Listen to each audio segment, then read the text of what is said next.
And good afternoon, everybody. Welcome to HC Live. We are so excited to have you all joining us today. For those of you all who don't know me yet, my name is Colleen Baker. I am a producer here at the Houston Chronicle, and I see lots of people already joining in. Obviously, we are here to talk about all things Lisa Falkenberg. We are joined with Fernando Alfonso, our amazing editor, and I will let them obviously introduce themselves. But in the meantime, please start letting us know in the comments, first and foremost, where are you tuning in from? Are you in the Houston area or in the Galleria area like Fernando, Lisa, and I from the Houston Chronicle office is where we're all at. But oftentimes we see Atascocita and Humble and Montrose. So definitely start letting us know. We want to make sure you can hear us. And also, definitely, yep, I see Sugarland already tuning in and College Station. So that's exciting. Museum District is also Kingwood, Woodlands, everyone is joining. So that's really exciting. And then also, obviously, a little bit of a note. We will have this conversation posted on our YouTube channel for you to go back and watch or share with your friends if for whatever reason they're not able to join us today. But obviously, we have a ton of people already logging in, and I want to pass it over to Fernando to start the questions. Fernando, you there? We want to make sure to get through some reader questions too, by the way. So start dropping those in the comments too. Any questions for Lisa? We want to make sure to get to all of as many as we can. So anyway, sorry, Fernando, take it away. Wonderful. Thank you very much, Colleen. And thank you to everybody for joining on this actually very nice Thursday. It's so great to see that here in Houston, the weather has cleared up. But we have a lot to go through here with Lisa.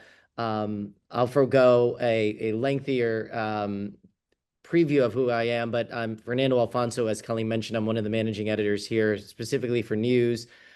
Rejoined the Chronicle about a year ago by way of NPR and CNN. Last lived in Atlanta, Georgia, and I couldn't be happier to be here with you all and to be here with Lisa, who needs little to no introduction. So we'll just dive right in because, as Colleen mentioned, we want to leave more than enough time for questions from everybody.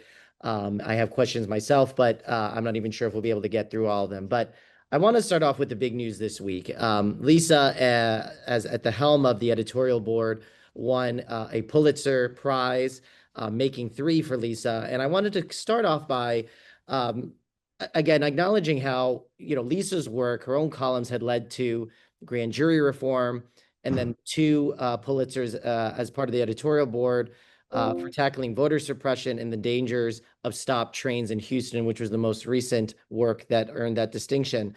That kind of impact is just very, very rare. When you're deciding, Lisa, whether to throw your voice behind an issue, what's the gut check for you? Is it the potential to drive change, the moral clarity of the story, or something else entirely? Well, you're my editor. I mean, what do you think I should do? I don't know. So Fernando a little bit of everything. He and I just started working together, so we're still working through this process. No, it is very intuitively. It is very intuitive. I tend to be an overthinker. In fact, my water bottle. Hold on, let me overthink this. My daughter made this for me. So the thing that I've had to learn when I was writing a column for a decade before is that sometimes you don't think, you just do. It's you feel, and this feels right now. So often it's breaking news. It's something that I've been watching for a while, and there's been a development, and I'll jump in. I guess that's what excites me. I used to be an AP reporter, and so I still have that adrenaline whenever there is a big development, such as the white smoke. I'm not going to be writing about that, but I'm super excited to find out who the Pope is as we sit here. So yeah, it's a gut thing, I think. Your new column, as certainly, hopefully, our audience has seen, our URL about your new position, stated how you're going to tackle Texas's biggest issues with no agenda. And it's a pretty bold promise, especially when so many columnists are expected to take a side. What does that kind of independence look like for you when you're writing, and how do you hope that readers respond to it? Okay, so everybody has an agenda who wants to accomplish anything, right? But I see a difference between a bias and an opinion. A bias to me is when you have blinders on, when you go into something with preconceived notions and you don't check them.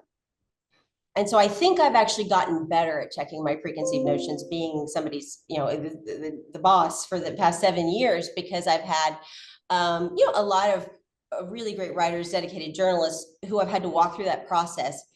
This is the hypothesis. This is what we think is happening, or this why this person made this decision. We disagree with, but now let's go talk to them. Let's go talk to somebody who disagrees with us. And so you can call it kicking the tires, iron sharpens iron, whatever it is. But I like to go test theories. Sometimes I'm wrong. Sometimes iron does sharpen iron, and I end up after talking to some kind of critic of me or my thinking, I end up with a better argument, because I'm thinking through all the weaknesses and battening down the hatches, or whatever kind of metaphor you want to use. So yeah, I think I have an agenda, but it is a righteous one, if I can say that. It is earnest. It is trying to make some positive change. Mm-hmm. I think this one goes hand in hand about how, your work obviously is your work yourself, and with the editorial has just clearly changed things, but it's also earned readers' trust, which I think is really important. A lot of people feel unheard by the media these days. When you sit down and you're going to write a column, who are you writing to? Is it lawmakers? Is it everyday Texans? Is it a skeptic, or maybe a younger version of yourself trying to make sense of the world? Can you talk a little bit about that? Mm-hmm. It always changes. So sometimes there is a lawmaker that we're really speaking to. One obvious example is I know that former senator, current mayor, John Whitmire reads the Chronicle religiously. And so not all policymakers do. A lot of them read print journalism, some of them, more broadcast people. But I know that when we write an editorial referencing John Whitmire and saying, hey, we think you should do this, he's probably going to read it. And so if I'm trying to persuade him, I'll talk to him on that. As a columnist, it's often just, I think the hardest part of me was understanding sometimes you got to say the obvious things, because I'm much more interested in, things that break news or say things nobody else is saying. But when we have a tragedy, when we're all in a hurricane together, when one that stands out to me is there was this terrible fire years ago at a daycare. And you all may remember, babies died. And the editor at the time said, Lisa, can you write something on this? So what do you write? It's the most, tragic thing. And I think that night, as I was feeding my, she's 15 now, but when I was feeding my oldest child, I just started imagining what those parents went through. And then that helped inspire. So I'm speaking to parents there who all have this fear that when we drop off our kids, they won't be safe. I'm speaking to power sometimes. I am trying to persuade readers who I think are getting only a certain side of things, and I want to help them see another side. So it changes, but I think the value often is just helping people feel less alone, seeing people, saying, look, here's hope. Look, here's somebody else who's feeling the way you're feeling. So yeah, it's a lot of people I speak to. I really do love that, because it kind of dovetails with my next question. How column writing can often be seen as very personal, a very personal kind of journalism. But even with that personal voice, you've always written from a place of empathy and fairness. So in that vein, Lisa, can you talk to us about how you catch your own blind spots before before we hit publish? Are there any tools or habits that you lean on to keep yourself honest? Well, it is really making the phone calls to the people I'm criticizing, seeing if they've got a good explanation, reading as much as I can on an issue. I often, consult with our beat reporters in the newsroom who know far more about a certain issue, whether it be housing or education, than I do. Being on the ground and just talking to people, if it's parents for education or, people marching in the recent immigration protests, just really trying to educate myself and and help take those blinders down. And the hard thing about writing a column is, as a reporter on a bad day, if you're just doing the basics, you go to, like, say, the press conference and you write the he said, she said, you get all your punctuation right and your name spelled correctly, and you turn it in and you've done your job. But a columnist or an editorial writer can never do that. We have to decide who at that press conference is right, or if that person is telling the truth or providing a slanted view of things, or they have an agenda that doesn't seem right for the people. You have to make a judgment about what you're reporting on, and that's the hard thing. And sometimes that's not ready by whatever the deadline is, noon or 5 p.m. And you have to be honest about that.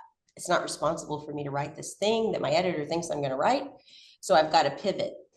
And so that happens a lot, and then you get kind of used to doing that. One example I remember when I think I was just starting out, maybe a year or so in, and there was a judge that I thought I understood everything about this thing that he was doing that I didn't agree with. I had people from the courtroom telling me, I probably had some documents, I was ready to write, but the judge would never call me back, so I never got his side. And then right before deadline, he called back. And he had an explanation that made some sense.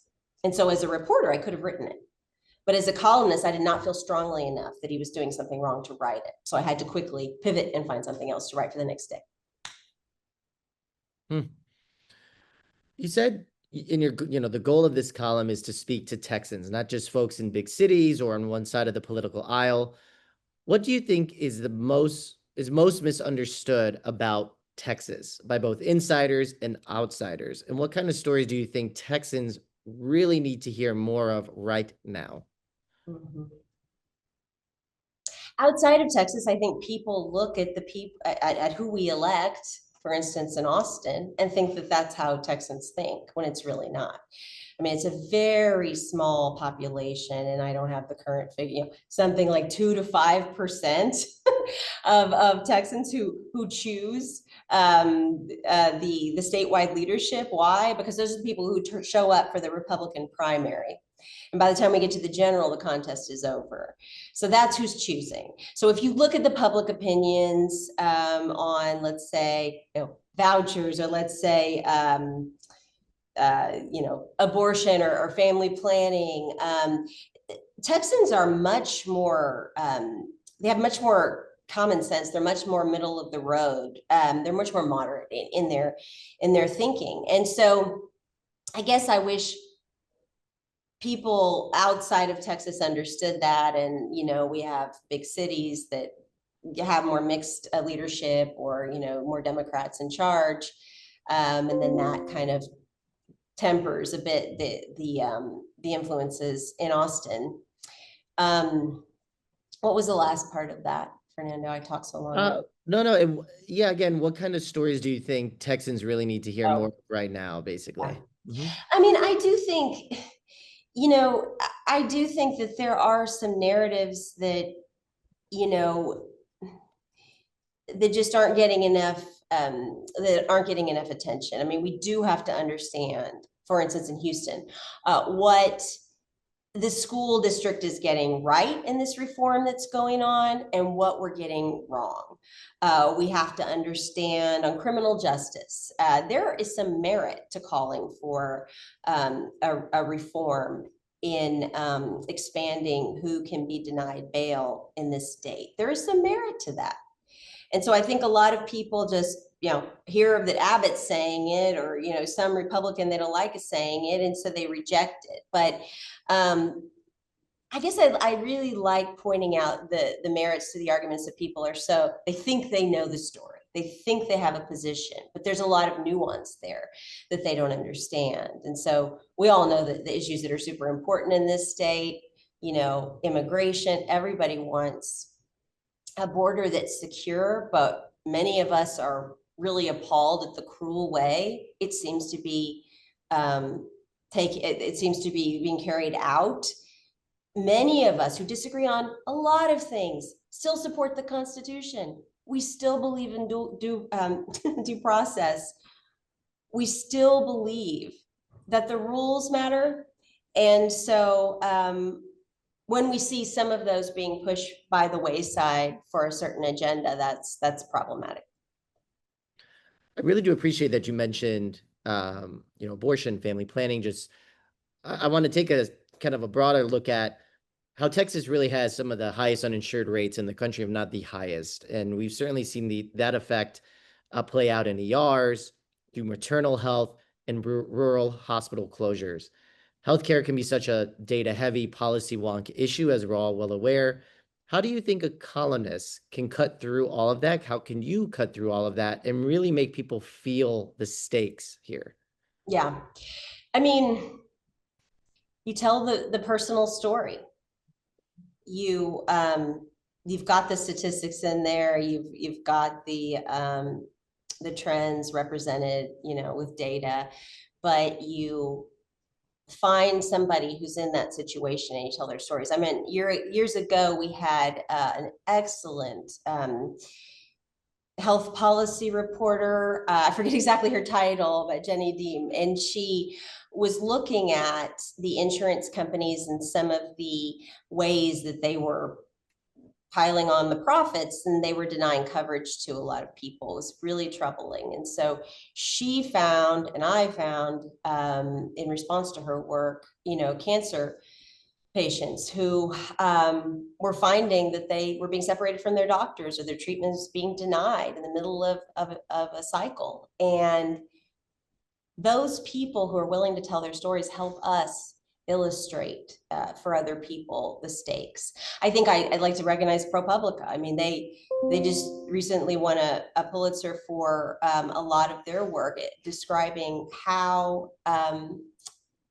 women who are suffering miscarriages and problems with their pregnancy died, suffered severe medical consequences due to a law that I don't think lawmakers intended to hurt these women, but they did not make it clear enough. Mm-hmm. And lawyers got scared, doctors got scared, so they did the things that they thought followed the law so that they don't end up in jail or whatever the consequences are in the state now. Mm-hmm. And I think that editorials, that series at ProPublica, really opened the eyes of some lawmakers who then this session went on to try and clarify the abortion law in this state. So I think that's how journalism can be helpful, and I intend to, follow that. To drill down into that topic just a little bit more, Lisa, what would you tell women, or even write about women who are concerned with moving to Texas at this moment in time, or women concerned with remaining in Texas due to the reproductive laws and what's going on here? I mean, I'll say personally, this is certainly part of the discussion for my family and I when we decided to come back to Houston, moving here from Atlanta. But we're here and we're very happy with the decision. So what would you have to say to women, who have these kind of questions and concerns? Yeah, I wish I had something more positive to say, but and it's not just women who are hesitant to come here. It's a problem recruiting doctors. Medical students who want a full education and aren't, somehow denied access to learning about certain forms of care, related to abortion. If I have 3 children, I'm done, hopefully. If I were considering moving here, a few years ago when I was still having my babies, I think that would be a major consideration, and I probably would decide against it. I mean, I hope this new law clarifies things, but I can't even tell people, oh, if you go to this hospital, you're okay. Or if you go to this hospital, you're okay. I trust my doctor, and I know she'd do everything she could to protect my health and my life if I were in that situation. But the fact is, a lot of doctors' hands are tied. And so I wish I had something better to say. I just think that every woman who's concerned about this needs to make their voice heard. And maybe that's at a march, but maybe it's calling your representatives, emailing your representatives and letting them know. You decide not to come to Texas? Email Lieutenant Governor Patrick and tell him why. You guys think that doesn't matter, but it does. they are elected by people. And when those people start speaking out and saying they don't agree with what they're doing, it does make a difference. Mm-hmm. You mentioned they're politicians. You spent so much of your career, even before you found yourself as a columnist, Lisa, and obviously leading editorial, holding people in power accountable, from whether it's prosecutors, politicians, or the entire system. But not all that power is loud or that obvious, as we all know. How do you spot that quieter form of influence and injustice that still needs a spotlight on it? And even if it doesn't come with headlines or outrage necessarily. I think it has to do with, understanding what persuades people. And sometimes you are preaching to the choir. Sometimes you do feel outrage and other people are feeling outrage and you want to voice that and let them have it. And I have done that. But often, like I say, it is a single person's story told, in a way that really people can relate to, that can move the needle there. I remember, I'm just trying to think of an example. I remember when we first started thinking and talking about voter ID in this state, and I don't have anything, wrong with, I don't disagree with voter ID per se, of course. The problem with Texas's early version is that it was severely limited in the IDs that were accepted. And so there was this woman who was an older woman, white lady. I don't know how she voted, but she was in the suburbs. And she wasn't exactly the idea that a lot of people have of somebody who has trouble voting because of an ID, right? So if people have certain ideas of, people who are here illegally trying to vote and all of this. This was an older woman. She'd been married a couple of times. I don't actually remember, but I want her coming down on me. So but she could not vote. She was kind of disabled. She had her daughters take her several times to the DMV, and they said, yeah, you're missing this. You're missing this. Your name doesn't match this. And I remember telling her story and, readers seeing that and saying, okay, I thought this was a bunch of BS, this claim that people would have trouble voting, but she actually did. And you showed me that. And it kind of opened people's eyes to all of the different kinds of people who would be affected by a law like that. And my last one here, Lisa, kind of dovetails with the discussion you and I had earlier this week about our dear industry. It is a tough time, as we all know, for the news industry, whether it's shrinking newsrooms, political pressure, and low trust. I don't know, for those in the audience may have seen this yesterday, but there was a report out of the Press Gazette indicating that no U.S. newspaper has a print circulation of 500,000 copies or more per day.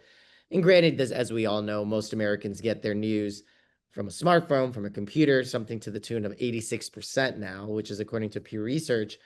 Again, the general public's trust in the news continues to crater. I mean, no matter how they're getting it, people aren't buying it. I guess, Lisa, a two-part question. What would you have to say, I guess, to reporters who may be on with us now, or those in the media on with us now, who want to do that meaningful work without burning out? Do you have any advice for them on how not to give up their values, given the complicated place the industry is in? And then second of all, speaking of that trust in journalism and how it's cratered, how do you plan on, I guess, addressing that? And what do you think, how are you going to use your column to help maybe tackle that? Well, there's so many things there. I think that one of the problems why people aren't as trusting of the media these days is what is the media? So there are so many people who have joined the media who never studied journalism and don't even pretend to be journalists, and they don't really understand the higher standards that good journalists try to abide by. So you turn on the cable news, and who is it? A bunch of people who, I mean, no offense to anybody, but former press secretaries are on there, and you think, okay, how can I trust this? This person is partisan, and now they're supposedly informing me. So there's a lot of discussions. There's a lot of pundits. There's a lot of people who are not journalists who are giving you information, and they do it for ratings. It's far more interesting, I guess, than somebody like me. But it confuses people. And then I think there's a lack of transparency sometimes. How did you get that information? Who even are you? We've got pictures now. We didn't used to have that. Well, columnists did, but reporters now have pictures, so you can see there's a bio. This is the human who created this. And so we are trying. But I think that one of the things that I have going for me and people who are in opinion journalism is that I get to use an I pronoun. I get to every now and then tell you about my life. I've written about my children. I've written about my upbringing in Seguin, Texas. I've written about my dad. Doesn't matter how many columns I win, awards I win or columns I write. People's favorite column is the one where I went on the my dad's last haul as a truck driver with him, and wrote about that experience. My dad is doing well, by the way. People often ask about him.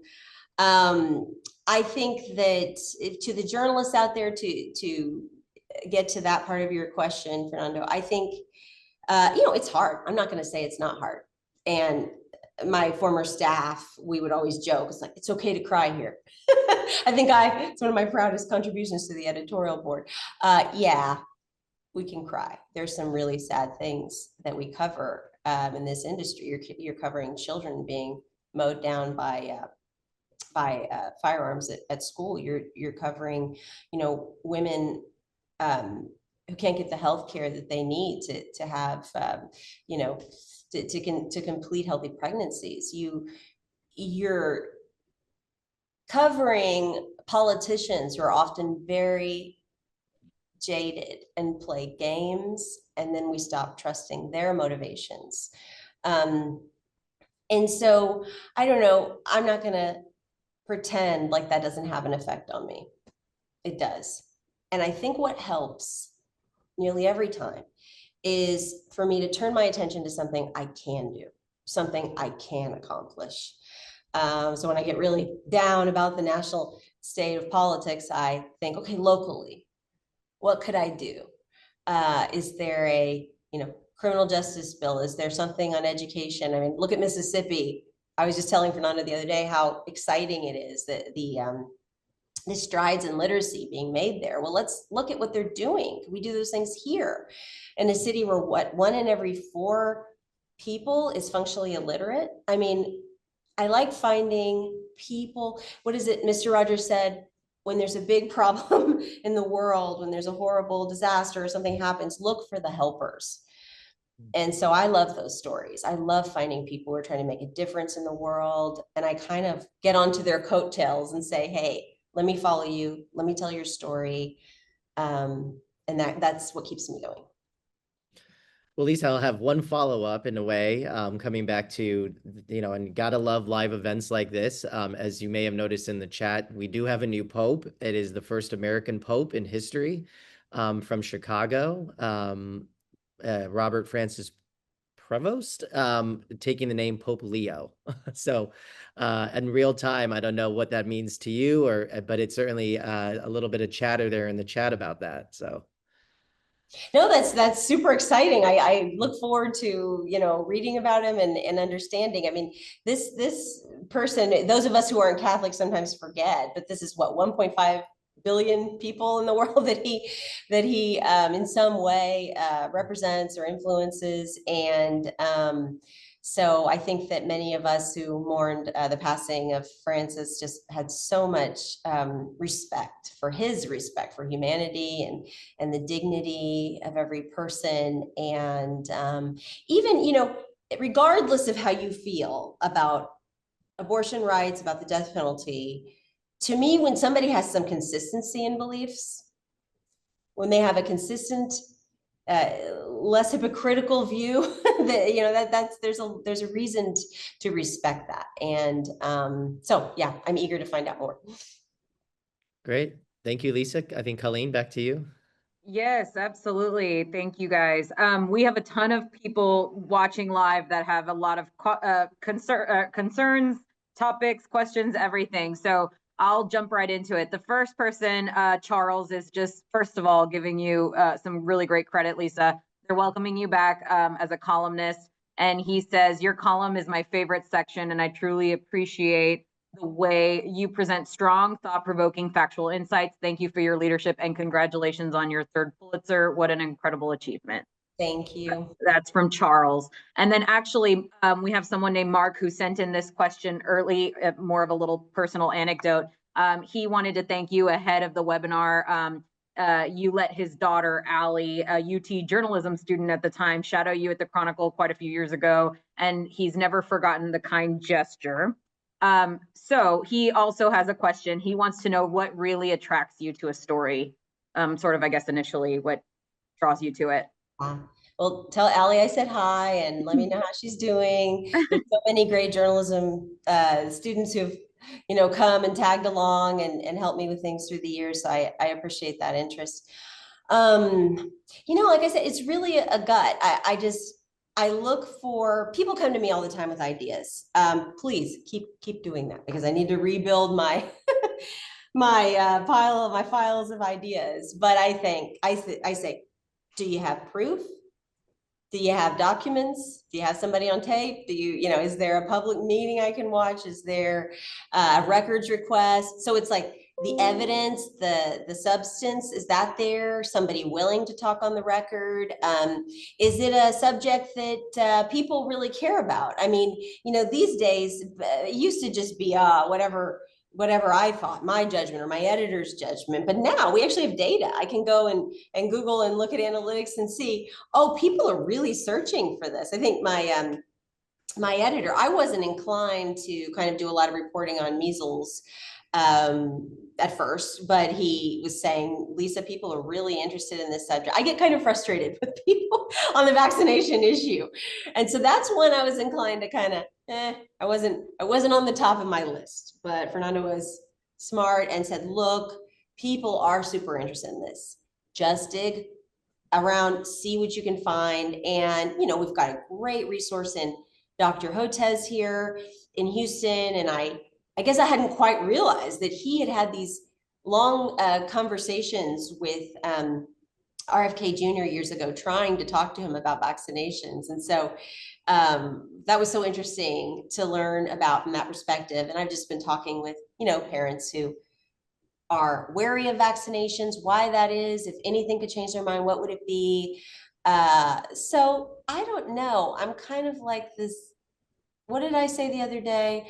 I'm either like this butterfly flying around, or when I'm on deadline, I'm a drill bit.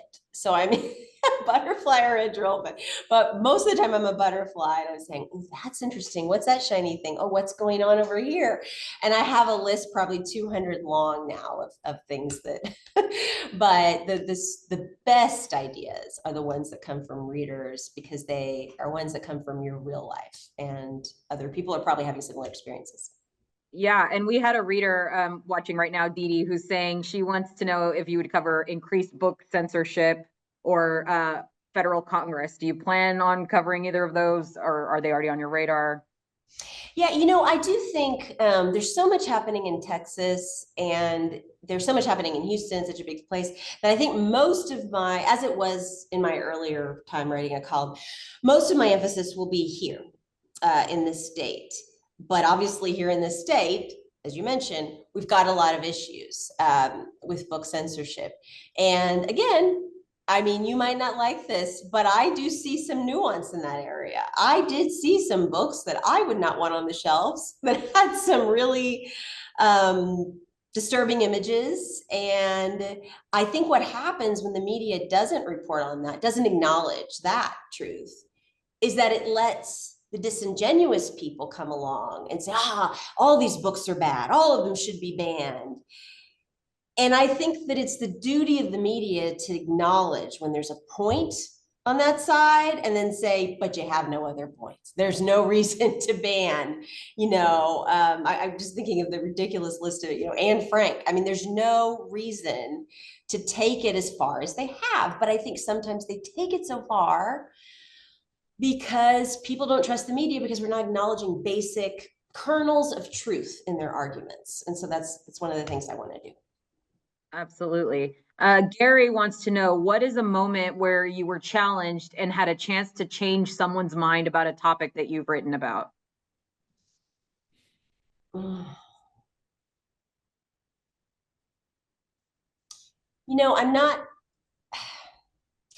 I mentioned earlier the voter ID thing. I think so. I remember people saying that it changed their mind about things, but I'm not finding something coming to my mind right now. I guess, when ProPublica came out with their, this isn't something I wrote per se, but I remember when ProPublica came out with their reporting on the women dying as a result of the new abortion law.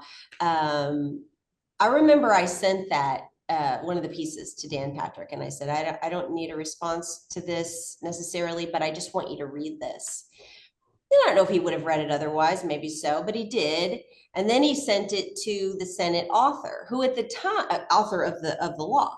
And at the time, the Senate author defended it, Brian Hughes. We run an op-ed because, at the Chronicle, we want different views. And we ran an op-ed from him, fact-checked, where he's saying, it's clear enough. The law's clear enough. But what happened later? What happened later was that they actually did, behind the scenes, come together with some smart people and find a way to clarify that law. And so that's an example to me of journalism kind of swaying somebody's opinion. But I don't know, changing somebody's mind entirely is really hard to do these days. So my favorite thing when I was writing is for people who wrote me all the time saying, I don't agree with much of what you say, but you make me think. And so just making people think, making them question, okay, I didn't think of it that way, is an accomplishment these days. And I'm sorry, I can't think of a specific example, but if I do, I'll let you know. Absolutely. Someone else was asking, how can we break free from political primary, a nominating process that does not work? That's a very loaded question, but do you have any sort of input on that about political primaries? Is it something that you've been tracking? Yeah, I don't know. I mean, at one point, I think the editorial board was thinking about just encouraging everybody to vote in the Republican primary. And I think the Republicans got wind of that, and some of them were saying, we need to close it. So it's not an open primary. But I think that Republicans, people who, sometimes vote Republican, I usually split my ticket, but and tend to avoid primaries. But people who aren't journalists, who vote all the time, need to show up for that primary. I mean, I grew up, my parents didn't vote in primaries. I think they saw it as something that the insiders did, that, the political, the true believers, whatever you want to say, the base, they did it. And you had to be politically active. No, you don't. I just wish that Republicans and moderates in this state would see the Republican primary for what it is at this point. And it is the biggest event, not November. It is the March primary. Make a point to go and vote and have your say. And if you don't know who all the names are, okay, the editorial board often helps with that, with the endorsements. If you don't want to vote in the Republican rules or propositions, whatever they have on there, okay. But just making your voice heard on some of these really big races could make all the difference. Excellent. We have another reader asking a pretty loaded question, actually, about how, with the invention of social media, have public figures basically been able to improve their ability to manipulate the media? If so, I guess I'll break it down a little more. You as a columnist and as a journalist, how do you deal with social media accounts of politicians? Obviously, that's a whole other facet of it. But Do you find that they're easier to manipulate you or other journalists through media? Or if so, how do you work around social media nowadays, I guess? I don't know if I completely understand that question, but I guess I don't find myself very easily manipulated. But I mean, it's definitely more of an influence. You know, anybody can just get on there and say, hey, you know, I don't have to wait for some PR person to have a press conference. I don't have to wait for somebody to write a press release and check the grammar and spelling. You just get on Twitter and you just say whatever. I mean, our governor does that, our lieutenant governor, of course, our president, as we all know.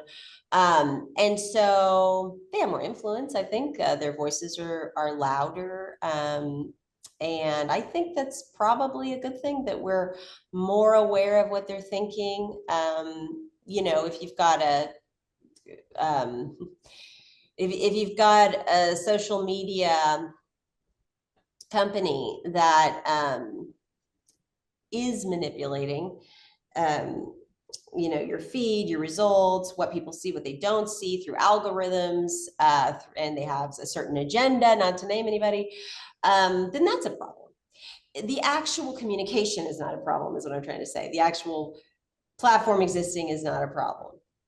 But we all need to wake up to the fact that this is not just a pure megaphone sitting there that you grab and everybody gets to use equally. There are algorithms, and I'm just going to put this in there because I always try to get this message out as much as possible. It's very harmful to our children. And so we need to be more aware of how our children are being manipulated, not just by political messaging, but all messaging online through these platforms. Absolutely. Someone was asking about abortion versus pro-choice. Obviously, Texas is at the middle of this debate. Do you plan on covering it? Where do you currently stand on the issue? What does that look like for you right now?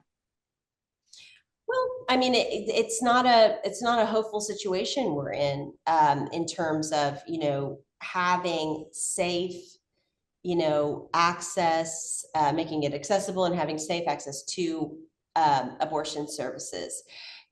People of a certain income can get a flight, go to another state, get the care that they need. People below a certain income often don't have that option. As I said, it is a hopeful development that at least we could save some women's lives and fertility through legislation that would clarify the current law. But if you are a person who believes that women should have access up into a certain point, because again, I have kind of a nuanced view on that as well. But if you believe that women should have access until viability, it's not existing in Texas right now. And that's, to me, you know, it's a very difficult situation being a woman and having rights constricted like that. And I've written about that. So that's how I feel about it. But I've also written about, I do have some, you know, I do understand where many people are coming from on the issue, who want to restrict voting rights. I don't understand those people who wanted to restrict abortion rights. They religiously, you know, for whatever, often very religious people who say that I believe life is sacred, and I try to understand their viewpoint as well. And my point recently has been, if life is sacred, why are we allowing women to die for no reason? And hopefully our legislature will address that. Yes, we also have someone asking if you have heard or have any insights on the Trump administration providing programming from the conservative network OAN to Voice of America, excuse me. I'm not sure if that's something you're following or maybe future column idea. Yeah, I mean, it's very troubling. Of course, the courts have weighed in, but it's very troubling what's happening in Voice of America. It's just, it's stupid. It's wrong-headed. If you are a patriotic American and you love this country and you want other people to know about democracy and the power of freedom of expression and a free press, why would you end it? Why would you end that access for so many countries? It doesn't make any sense. And yeah, it's confounding. Okay, we have another viewer live, Miles, who's saying thank you. Another good thank you. Thank you for your series on Texas special education. As a parent of a dyslexic child, your reporting cleared the smoke surrounding my struggles to find services for him. Thanks to the Briarwood School, he is now an employed architect. Oh, that's Very amazing. lovely. I'm so happy to hear that. Yeah, I mean, dyslexia is it's something that's more common than people understand. And it's a real preoccupation of mine because I keep thinking, if there's so many children with this, and we know that early intervention could actually rewire the brain and help them, improve outcomes, they will be reading by the third grade, many of them with assistance. Why aren't we providing that? And how much of the problem that we have in Texas of getting kids to read by the third grade is about dyslexia, is about interventions that are not happening. I think that some of the lawmakers on both sides of the aisle, I've heard Senator Paul Betancourt, for instance, talk about this. I think they get it. And, I've spoken about this. I have a reading disorder. By all means, I'm able to function. I'm a writer. That's what I do for a living. I read a lot, but I read extremely slowly. And so, I've compensated for that. But there are a lot of people who they need something they're not getting between kindergarten and the third grade. And there's this philosophy that fail first, right? That the teacher's watching, okay, so-and-so's failing, guess they need some help. No, because by then they already have, maybe some confidence issues. They're embarrassed to be having to reading to the class, and they're struggling. So I think that early intervention is the most important thing Texas could do with those folks. Absolutely. Okay, so we have a little bit of an interesting question. One person on right now is asking, do you think a major existing prestigious award could be given for a positive news story, something almost like a Pulitzer for something almost exclusively positive? Should a prestigious award be promoted to focus on more positive news? And I will say this is almost perfect timing because I want to loop in Fernando. We had some exciting news on Sunday, I believe it was, from the TME Awards. So there's some good news, and I don't want to say exclusively good news awards, but they weren't necessarily all doom and gloom topics that we were celebrated for. So anyway, Fernando, I'll start with you. Can you speak a little bit to the the TME, Texas Managing Editors Awards that we were just kind of recognized for? Certainly, yeah. No, we won in numerous categories, everything from Newsroom of the Year for the size of our organization, but we also won for awards in, for example, sports for our great coverage of the Olympics. Danielle Lerner, who now covers the Rockets for us, as many of you all are aware. But I mean, I think the question is a really interesting one, and a valid point is that yes, when it comes to a lot of national, international type journalism awards, it's often for work that is, tragic or, very, very sad type of writing. But needless to say, every organization I work for, and I'm curious to hear what Lisa has to say, has always, I think, wanted to do more positive journalism, like uplifting stories. And when I was last at NPR, we had a series around this kind of like hero of the day kind of stories. And they would resonate with our audience. Like people would love reading these uplifting stories about people helping people. So it is something that I know I talk a lot about with the other senior leadership here in the newsroom of how we can have stories that are more positive. But Lisa, what are your thoughts?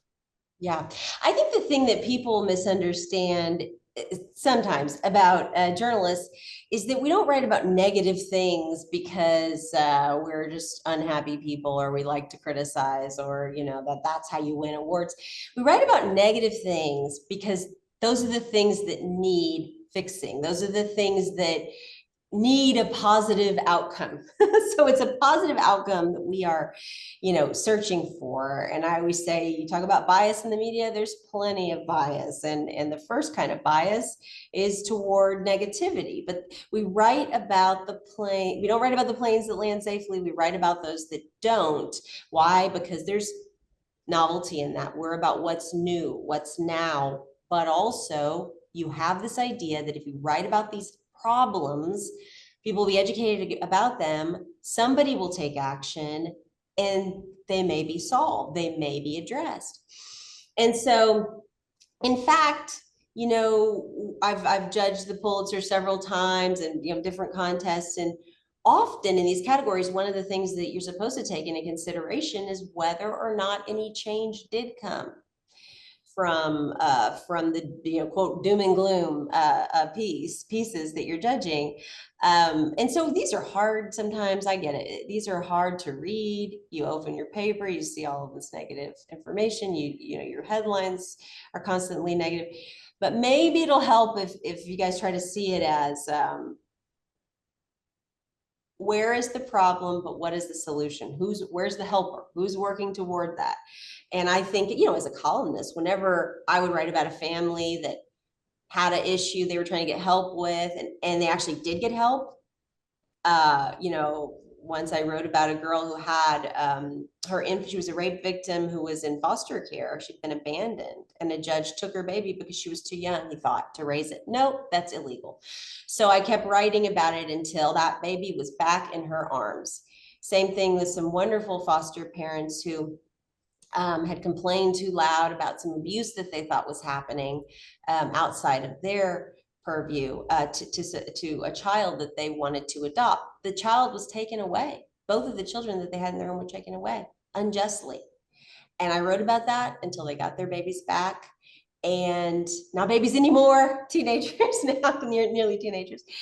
But so that's heartwarming. Yeah. And as a columnist, it is so amazing to be part of those stories. A reporter doesn't always have the ability to track these people and write 5 or 6, you know, stories about the same situation. But as a columnist, that's my favorite thing to do.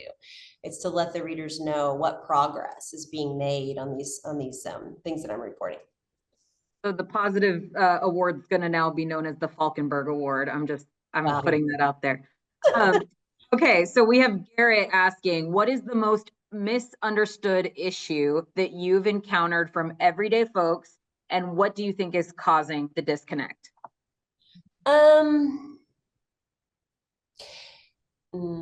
know vaccines is one you're working on. There's so many, yes, and that's where my mind is. You know, it is an issue that, of course, has gotten worse with access to the internet, because there are just these ecosystems and these cultures that form where people are just enabling each other and building upon this misinformation. And, you know, one of the things that I find really fascinating is, and I don't know how to write about it yet, but, you know, there must be somebody who studies this. How much skepticism is too much? We know good scientists will tell you, you can't prove anything. You can only disprove. Okay. But yet we're supposed to trust the scientists. Why, if they can't prove anything? Because there's something called consensus. And when enough of them have said, the evidence is really strong on this, and this is what we think is happening, to me, that has validity, right? But I think that when you have powerful people casting doubt and fueling this skepticism, it's really dangerous. Does that mean that those of us who are skeptics who like to ask questions or push back on these you know, accepted ideas are bad? No. But I think that consensus is something that doesn't get enough attention on it. And in that particular case, you know, with vaccines, that's what's happening. People aren't acknowledging you know, all of these studies that are showing what vaccines do and what they don't do. And so we have to be able to, you know, guys, it's frustrating. It is tiring sometimes to continue to counter the misinformation out there. And I'm not saying I don't get down about it, but we just have to. And one of the things about being a columnist is that people feel like, maybe they're inclined to trust you a little more. I see your face every week, or I hear your voice, or, people felt like because they read about my dad that they, that they could trust me even if they disagreed with me on everything. And so anyway, it's this influence that maybe I have more as a person with my face and my name attached to what I'm writing than I did even, writing an editorial. And so I find hope in that, but I'm not going to downplay the challenges that we have in trying to counter misinformation, which can travel much faster than the truth. Absolutely. And I will say, as we have a couple more minutes, I wanted to ask you, if you could have one politician, I'll ask this to both Fernando and Lisa. Fernando, you go first, because I want Lisa's answer to be like a really juicy one. No pressure, Lisa. But Fernando, I'll ask you first. If you could have one politician to interview or come to the Houston Chronicle newsroom for an hour uninterrupted, who would you want to just sit down for an hour with and have a discussion with? This one, it's a good question, because Lisa and I have been trying to get this person to talk to us for a couple weeks now, but I would actually like, and he's come to Texas, RFK Jr. I think having him sit down with Lisa and other senior leadership at the organization, I think that would be quite fascinating, to be honest. So yeah, Robert Kennedy Jr. would be, I guess, if we're talking about living ones, then yes, he would be it. Okay, yes, has to be alive. And Lisa, it can't be the same answer. Who would you choose? Well, I don't think it's juicy, but I guess I would pick Dan Patrick. And yes, we've had him in. Yes, if I ask him to come in, in a few weeks, he probably would be here. But what I would like to do is just sit down with him and talk to him off the record. And I say that because I want to understand what makes him tick. I don't think that he's always so on.